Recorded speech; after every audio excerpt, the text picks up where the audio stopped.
Bonjour. Aujourd'hui, je voudrais donc vous parler de cette reconnexion avec cette autre partie de soi qui paraît parfois très compliquée. Donc Dieu, il faut prendre conscience que Dieu est une présence aimante, radieuse, intelligence, lumineuse, une énergie, c'est une onde d'amour, et qui s'est totalement investie dans chaque étincelle de création, en chaque forme de vie.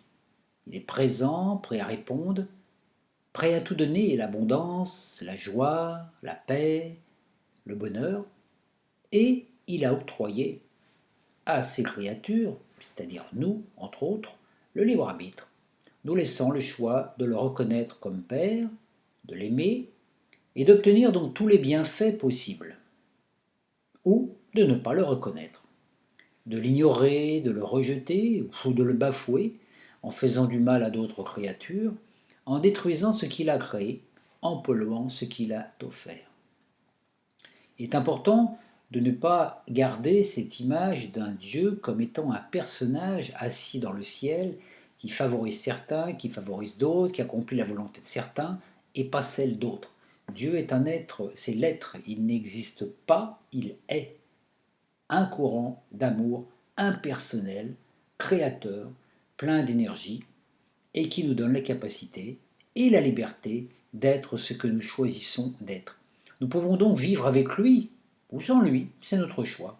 Dans le monde où nous vivons, nous avons expérimenté la séparation et donc l'impression de dualité et la douleur, sans doute pour mieux le retrouver après cette séparation. Nous pouvons cheminer pendant des éons de temps sans penser à lui, sans le reconnaître, en ignorant sa présence, en le rejetant, en le niant, en le caricaturant en mille formes humaines, en disant il est comme ceci, il est comme cela, il est bon, il est généreux, il est blanc, il est noir, etc., comme un être imposant sa volonté. Mais nous restons dans l'erreur. Alors que nous pouvons choisir de nous réunifier, de nous souvenir de lui, puisqu'il est nous sous cette forme. Il n'y a pas grand-chose à faire, il suffit de le contacter dans le cœur, dans le corps. Il est omniprésent dans notre être, il nous anime dans notre aura. Si nous choisissons le chemin de la séparation, nous souffrons, non parce qu'il se venge de notre ingratitude, mais parce que nous sommes nous-mêmes privés de la source de vie qui est là en nous. C'est comme si on coupait le robinet d'eau. En chaque cellule, en chaque goutte de sang, en chaque parcelle de notre aura, il est. Il suffit de le laisser couler. Nous vivons alors l'expérience, si nous choisissons la séparation, nous vivons l'expérience de l'enfant prodigue qui, séparé de son père, l'ayant oublié, il vit des tribulations pour gagner sa vie, survivre, rester en bonne santé, etc. L'histoire du fils prodigue, c'est l'histoire d'un fils qui s'est séparé de son père qui pouvait tout lui octroyer et qui ne donne pas de ses nouvelles. Il ne dit pas papa, j'ai besoin de ceci, j'ai besoin de cela, j'ai des problèmes, etc. Donc le père, lui qui vit dans son royaume, ne peut pas savoir quelles sont les problématiques de son fils si celui-ci ne lui confie pas. Dès l'instant où nous choisissons de nous souvenir, tout change. Certes, cela n'est pas facile. Le voile d'oubli est tissé d'illusions, de fausses croyances, de fausses idées, de fausses sensations, et le chemin que nous faisons pour tisser ce voile qui nous sépare de lui doit être défait en sens inverse pour détisser une à une les trames de ce que nous avons créé. Le Père-Mère nous accompagne sur ce chemin. Il ne nous laisse pas seuls car il est nous, sous cette forme. Nous sommes donc son expérience, son corps, ses émotions, ses pensées, et à travers cette forme que nous sommes, il s'autodécouvre en tant que créature évoluant vers lui-même dans sa création. Le point de reconnexion n'est pas la tête, mais le cœur, là où se loge l'étincelle, et qui, dans son aspect temporel, se manifeste par le biais de sentiments, de compassion et d'émotion. Avoir de la compassion pour les autres est une bonne chose, puisque les autres, c'est nous, c'est lui. Mais il faut préalablement en avoir pour soi, pour son corps, pour cette créature que nous sommes. Parce que ne pas aimer qui nous sommes, c'est ne pas aimer le Créateur. Certes, il est nécessaire que l'intellect masculin participe à la reconnexion. Le rôle de celui-ci est d'être le transmetteur d'informations. Il agit via les neurotransmetteurs. Il dispose du pouvoir de transformer les sons et les ultrasons lumineux qu'il reçoit en images, suscitant des émotions. Quand il est pur de toute illusion générée par la séparation, il devient transparent. Alors, il est l'outil idéal pour établir la communication avec le divin. Cependant, tout n'est pas terminé pour autant, car il faut aussi contacter le Créateur dans sa création, dans le cœur de la planète, donc aussi dans notre corps et dans le cœur de Gaïa, grâce à notre deuxième cerveau, notre cerveau d'enfant, celui qui contient toutes nos mémoires et ressentis relatifs à nos expériences sur cette terre. Le Santrara, qui était lié à notre mère lors de notre enfantement par le cordon ombilical, nous maintient en communication avec l'âme de la terre. Il nous relie éthériquement avec le cœur de la terre et à tout son corps, les arbres, les plantes, les oiseaux, les animaux, le vent, les montagnes, les fruits, l'eau. Nous sommes tout cela. Nous sommes la terre. Nous sommes le monde. Et ce Santrara est aussi en un lien énergétique avec le thymus situé ici, qui est le centre de la joie. Quand nous sommes en joie, le thymus fonctionne à plein rendement et le thymus s'occupe du système immunitaire et est capable de pratiquer une autorégénération perpétuelle du corps, c'est-à-dire la jeunesse éternelle. Donc le thymus, c'est le siège de notre enfant intérieur en relation avec ce hara. Vous voyez, pourquoi le centre hara qui est situé dans le ventre? Parce que c'est l'endroit de l'enfantement. Quand une maman attend un bébé, c'est à ce niveau-là que le bébé se situe. Et bien, nous sommes tous des êtres capables d'accoucher. Accoucher de notre enfant intérieur avec de la joie, et à partir de là, tout change. Il nous importe donc de nous reconnecter aussi à l'énergie de la mer humaine, mais aussi la mer cosmique, qui, dans notre monde, est aussi manifestée par la Terre. L'énergie féminine, c'est l'énergie qui a créé la forme. L'énergie de forme, voilà. Dieu et le Père, c'est l'énergie qui va conceptualiser, la mère, c'est celle qui va mettre en forme. Donc cette énergie féminine qui nous a octroyé ce corps qui nous permet de vivre. Aimer la terre n'est pas un vain mot, mais une nécessité vitale, car elle nous nourrit au niveau éthérique et vital, et sans elle, nous ne pourrions pas vivre, exister même. La gratitude favorise la reconnexion, car elle facilite la circulation de l'onde d'amour qui, montant de la terre, entre par nos chevilles jusqu'à notre centre hara, là où se loge l'enfant intérieur, et remonte et envahit tout le corps. Tant que cette reconnexion n'est pas faite, nous avons des problèmes de santé, d'argent, de créativité, la dépression, etc. Et même si notre intellect est réaligné, purifié, l'information ne parvient pas au cœur, ça reste dans le mental. Les émotions et sentiments qui appartiennent au domaine de l'âme sont indispensables. Sinon, nous continuons notre expérience de fils prodigue, et même si nous savons plein de choses spirituelles sur l'Atlantide, les vies antérieures, la création, l'univers, la mécanique quantique, le tarot, l'astrologie, toutes ces choses-là, et ben, si nous savons tout cela et que cela n'est pas vécu et ressenti dans le corps, rien ne change. Au contraire, ça crée même une sorte de dépression qui fait que parfois nous percevons d'autres mondes et nous avons envie d'en finir avec ce monde et donc de partir de la Terre, de nous suicider, de mourir, en espérant trouver mieux ailleurs dans une autre dimension.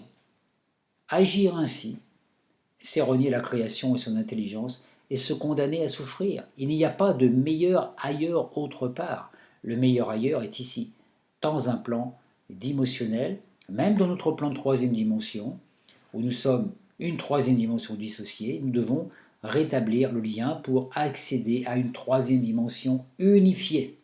Là où demeure aussi le petit peuple de la terre, les anges, etc. Et quand nous sommes de la troisième dimension unifiée, il est facile d'accéder à la quatrième, cinquième, sixième, septième, puisque nous sommes dans le monde unifié. Mais tant que nous demeurons dans le monde humain, troisième dimension dissociée, c'est-à-dire coupée de la source par une illusion de séparation, nous ne pouvons pas accéder au plan de lumière d'autres plans. Et même si parfois il nous arrive de partir dans la cinquième dimension avec des visualisations et tout ça, quand nous revenons dans le corps, c'est encore plus douloureux. Nous ne pouvons plus supporter ce monde, puisque nous voyons des êtres de lumière dans d'autres plans, des cités célestes, etc.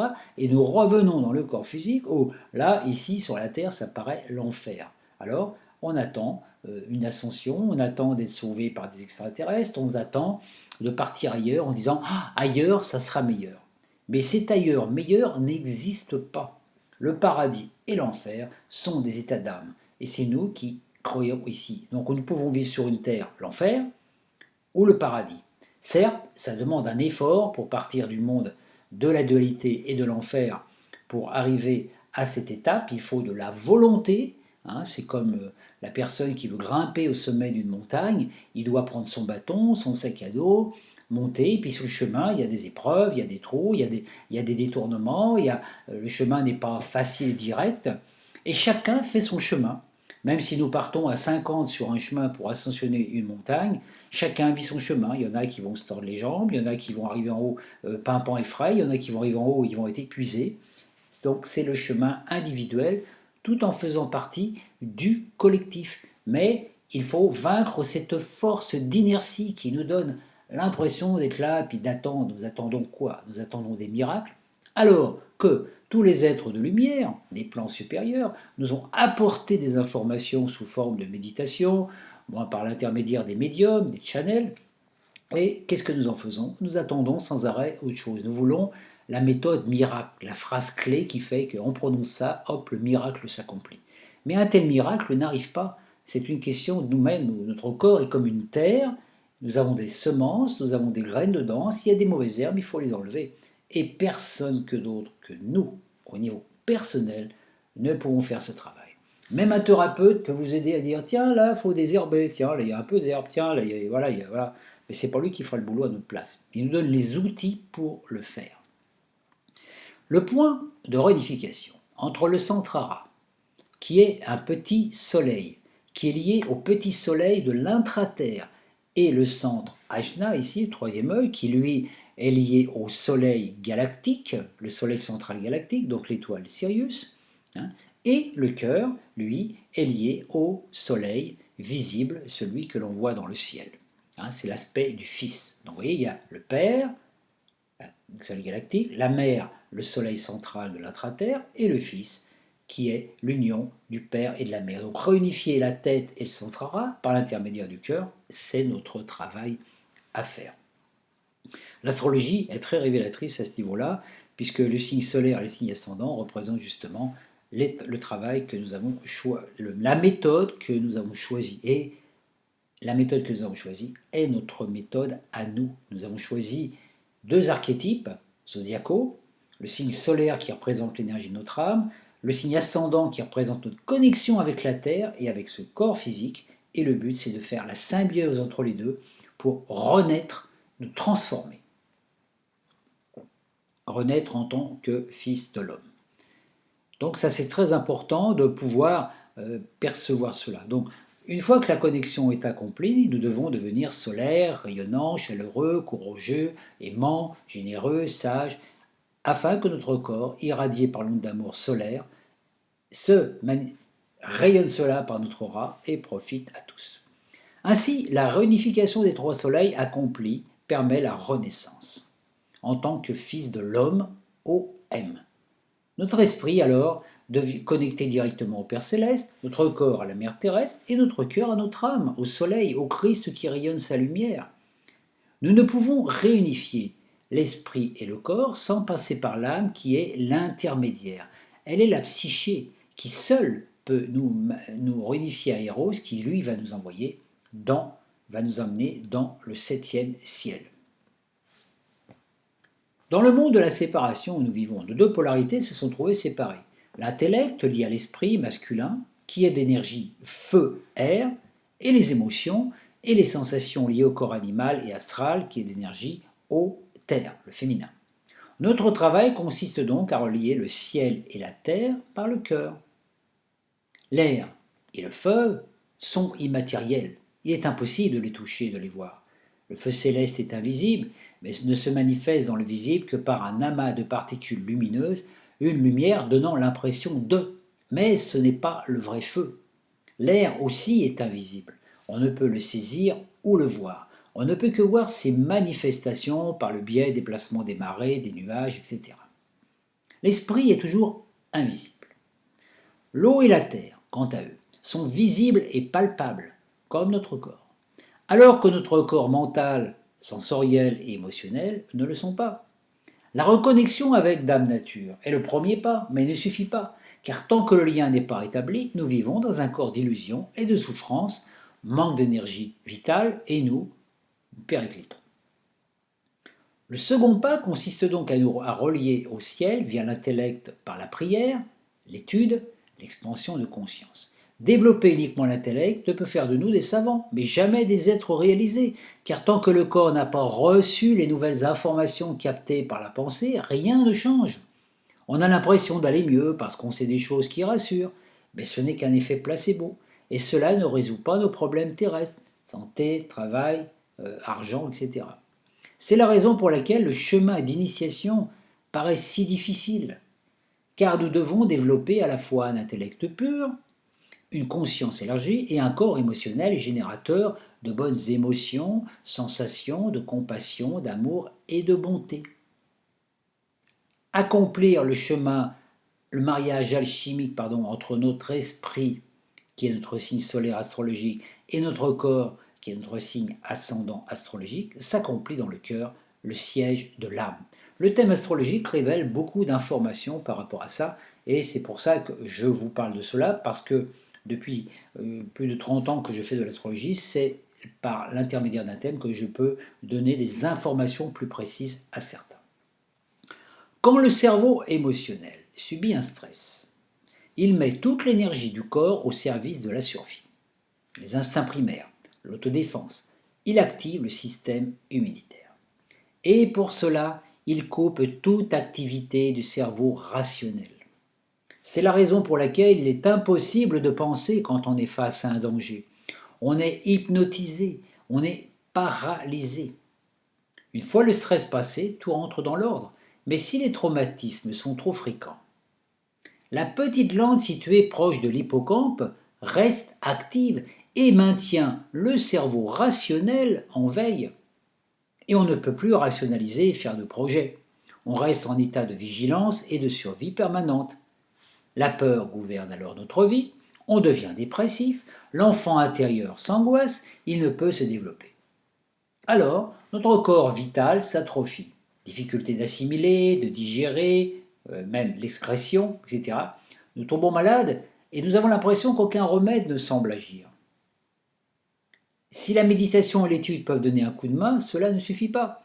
La dépression est liée au stress du cerveau et du corps émotionnel, et via les fluides hormonaux et sur le foie.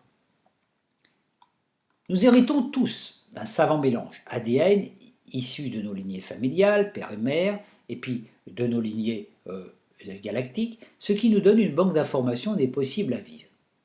Mais rien n'est inéluctable.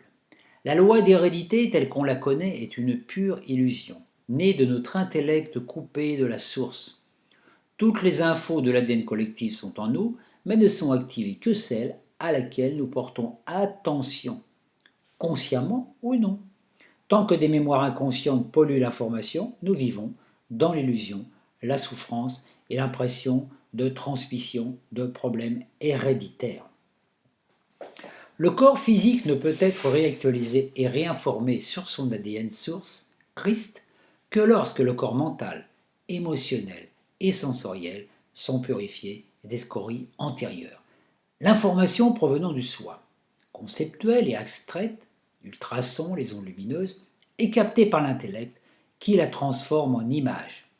La lumière projetée sur l'écran de notre conscience, qui suscite des émotions génératrices de flux hormonaux qui se répercutent sur le corps vital, modifient la structure ADN et ARN de notre corps.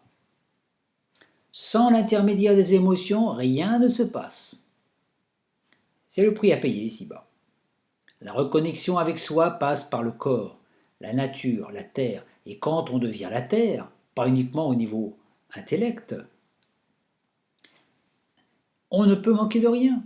La pureté de l'eau, de la nourriture absorbée est certes une nécessité, mais ne fait pas tout. La pureté de l'âme et du cœur est la clé. Là est la véritable écologie. Les intellectuels cherchent Dieu dans les livres mais ne se transforment guère ou peu. Les amoureux de la nature la cherchent sur la terre visible et deviennent écologistes purs et durs sans trouver l'unité.